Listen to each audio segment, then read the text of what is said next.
पवित्र बछड़ा और खेत पर आई दिव्य कृपा। भारत के एक शांत और सरल गांव के बीचों बीच एक मेहनती किसान रमेश अपनी छोटी सी खेती और मवेशियों के साथ रहता था। हर दिन वह सूरज निकलने से पहले उठता, अपने खेत जोतता और अपनी गायों का ख्याल रखता। लेकिन हाल ही में उसका भाग्य खराब चल रहा था। मिट्टी बंजर होती जा रही थी, फसलें सूखने लगी थीं और उसके पशु बार बार बीमार पड़ रहे थे। रमेश चिंता में डूबा रहता, सोचता कि आखिर उसका भविष्य क्या होगा। फिर एक सुनहरी सुबह कुछ अद्भुत हुआ।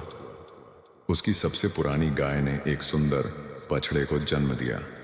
जन्म लेते ही बछड़े के चारों ओर एक हल्की सुनहरी रोशनी दिखाई दी। जब रमेश ने ध्यान से देखा तो उसके आश्चर्य का ठिकाना न रहा। बछड़े के माथे के बीचों बीच एक अनोखा चिन्ह था, मानो यह कोई पवित्र प्रतीक हो। उसे एक दिव्य अनुभूति हुई, मानो भगवान स्वयं कोई संकेत दे रहे हों। अगले ही कुछ दिनों में खेत में चमत्कारी परिवर्तन होने लगे।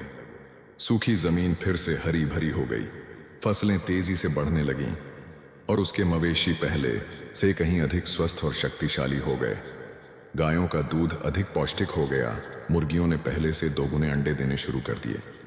धीरे धीरे यह चमत्कारी बछड़ा पूरे गांव में चर्चा का विषय बन गया। लोग दूर दूर से उसे देखने आते और मानते कि उसके स्पर्श से भाग्य खुल सकता है। एक रात एक वृद्ध साधु रमेश के खेत में आया। उसने बछड़े को देखा और आदर पूर्वक प्रणाम किया। फिर मुस्कुराते हुए बोला, यह साधारण पशु नहीं है, यह देवताओं की कृपा का प्रतीक है।